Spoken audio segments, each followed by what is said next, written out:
Savoir lire et écrire le coréen avec Hangul en 12 séances. Séance 1. Introduction. Hondoke. Je lis. Quelle langue servira de base pour unifier l'ensemble des langues? La réponse à cette question va de soi. Les enfants devraient apprendre la langue de leurs parents. Si c'est bien en Corée que le Christ revient, il parlera sûrement le coréen, qui est ainsi appelé à devenir la langue maternelle pour toute l'humanité. Tous les peuples devraient finir par parler la langue des vrais parents en tant que langue maternelle. Toute l'humanité deviendra un seul peuple et parlera une seule langue, établissant ainsi une nation universelle sous Dieu. Fin de la lecture. Présentation du principe divin, page 510. Contenu de la séance 1. Grand A. Présentation des 12 séances. Grand B. Pourquoi apprendre le coréen?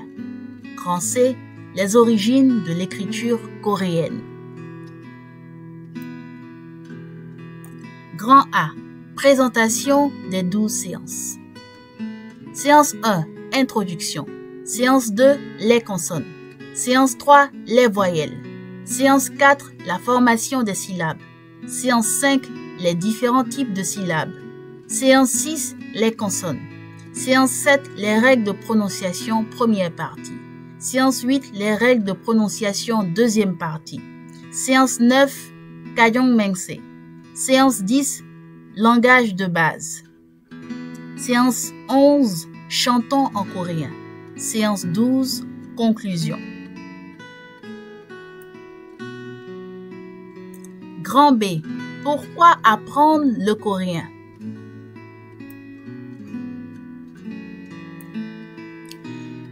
Nous allons lire un extrait de l'ancienne version du Cheonsongkyong, recueil de paroles des vrais parents. Livre 1er. Les vrais parents. Chapitre 7. Vivre avec les vrais parents. Section 3. Apprenons la langue des vrais parents. Page 262. Je lis. Souhaitez-vous m'écouter à travers un interprète ou voulez-vous me comprendre instantanément? Vous désirez sûrement m'écouter en coréen. Pourquoi? Parce que le coréen est la langue originelle.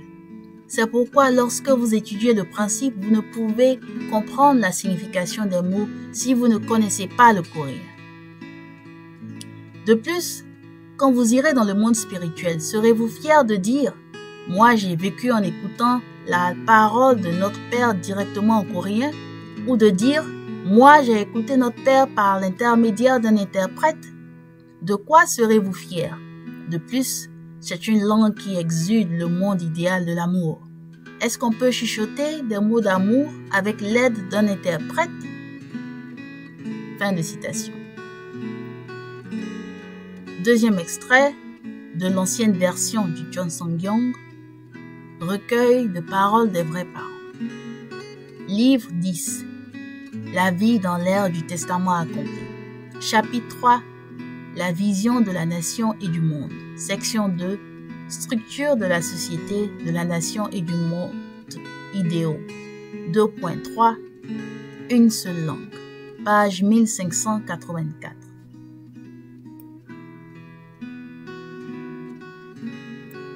Où que l'on aille, on doit changer de langue.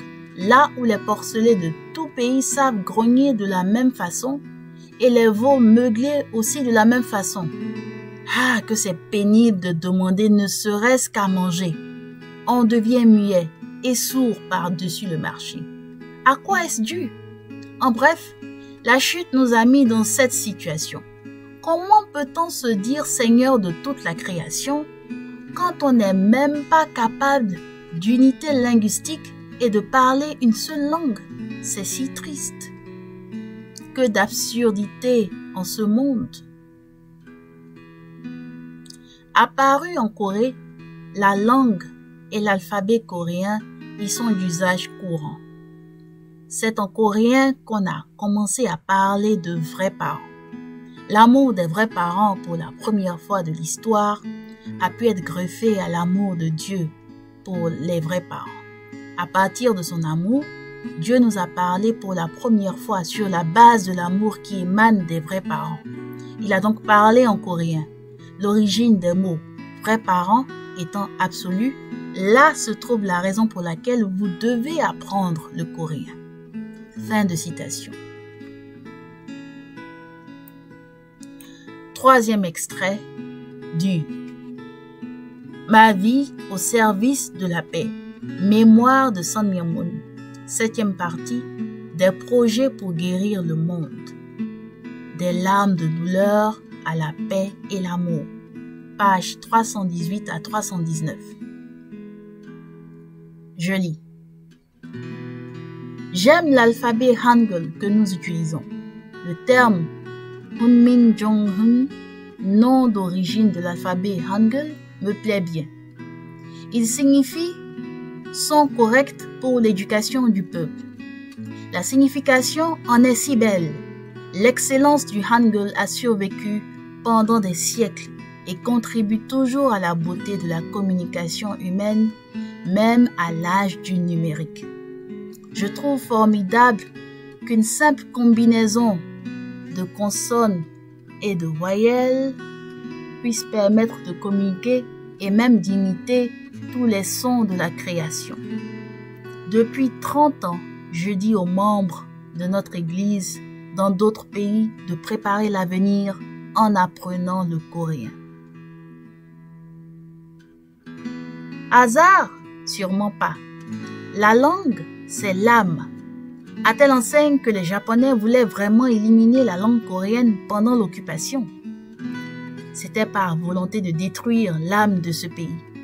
Aujourd'hui, le fait que beaucoup parlent coréen dans le monde veut dire que le cœur et l'âme du peuple coréen se développent dans le monde actuel. En raison des bénédictions divines, l'influence culturelle de la Corée continue à s'étendre. Fin de citation. Grand C. Les origines de l'écriture coréenne. Le coréen est la langue officielle de la Corée du Nord et de la Corée du Sud et est aussi l'une des 2 langues officielles de la préfecture autonome des Coréens Yanbian de la province de Jilin en République populaire de Chine. Le coréen est parlé aujourd'hui par près de 80 millions de personnes dans le monde entier.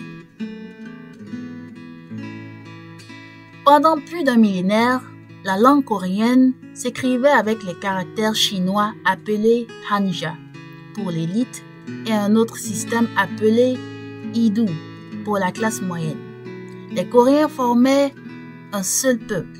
Ils parlaient en coréen, mais ils écrivaient en chinois.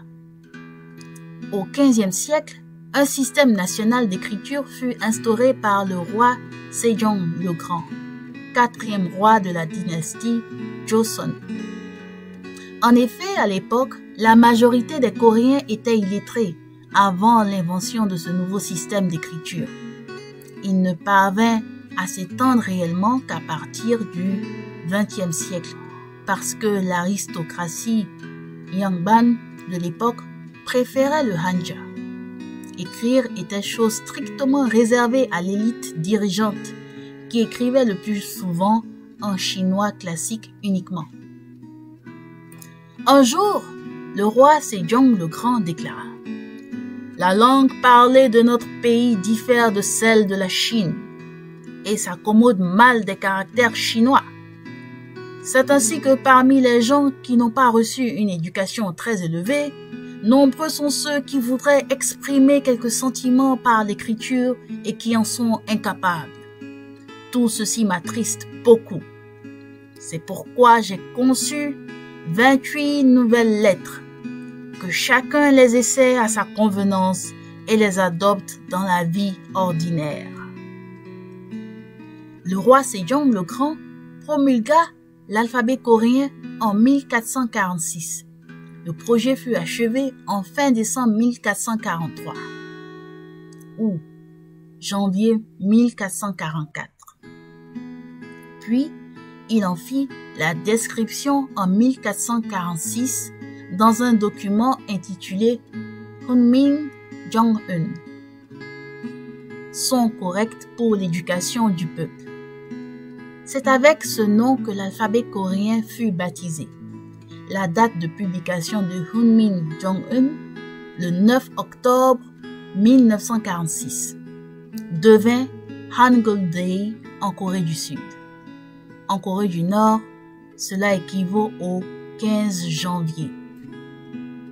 Hunmin Jeongeun fut conçu pour permettre à quiconque d'apprendre à lire et écrire.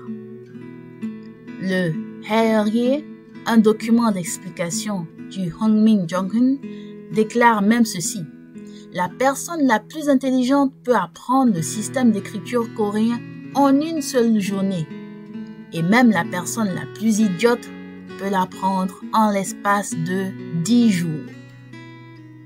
Comme le voulait le roi Sejong, le Hunmin Jeongeun intégra facilement la culture populaire.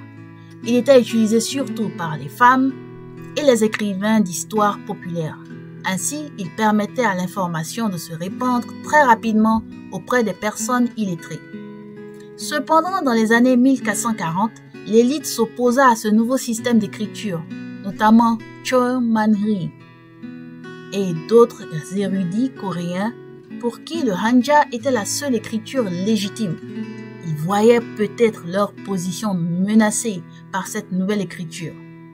Après le règne de Sejong, le 10e roi Yeongsangun interdit l'étude et l'usage de Hunmin Jeongeun et bannit tous ses documents en 1504. Puis le roi Jongjeon abolit le ministère chargé de la gestion de Hunmin Jeongeun en 1506. Le mot Hangul fut proposé par un linguiste coréen, Joo Si-kyung, dans les années 1910. Les chercheurs de la Société coréenne pour l'étude des langues ont dès lors défini les bases de la langue parlée et ont décidé des révisions majeures au niveau de l'orthographe. Le Hangul devient la base de l'éducation en langue coréenne après la libération de l'occupation japonaise en 1945. À la fin de l'occupation japonaise en 1945, la péninsule coréenne se divisa en deux zones. La partie nord occupée par l'Union soviétique et la partie sud occupée par les États-Unis. En 1948, une élection supervisée par l'ONU conduisit à la création de deux gouvernements coréens séparés en fonction des deux zones d'occupation. La République populaire démocratique de Corée au nord, Corée du Nord, et la République de Corée au sud, Corée du Sud. Au début, le Hangul s'écrivait en colonnes, de haut en bas et de droite à gauche. Mais de nos jours, il s'écrit en ligne horizontale et de la droite vers la gauche. Le coréen moderne s'écrit avec des espaces entre les mots, une caractéristique qu'on ne retrouve pas dans le chinois ou le japonais. Les ponctuations sont aussi similaires à celles de l'Occident. Exemple, 안녕하세요. Romanisation, 안녕하세요. Signification, bonjour, bonsoir, comment vas-tu? Le Hangul est désormais connu comme étant le système d'écriture le plus scientifique au monde. Le très haut niveau d'alphabétisation de la Corée contemporaine est en grande partie lié à cet alphabet facile à apprendre. De ce fait, l'UNESCO a aussi établi le prix du roi Sejong pour l'alphabétisation, décerné tous les ans aux individus ou aux organisations qui contribuent largement à la lutte contre l'illettrisme dans son ensemble. Téléchargez la séance 1 en PDF.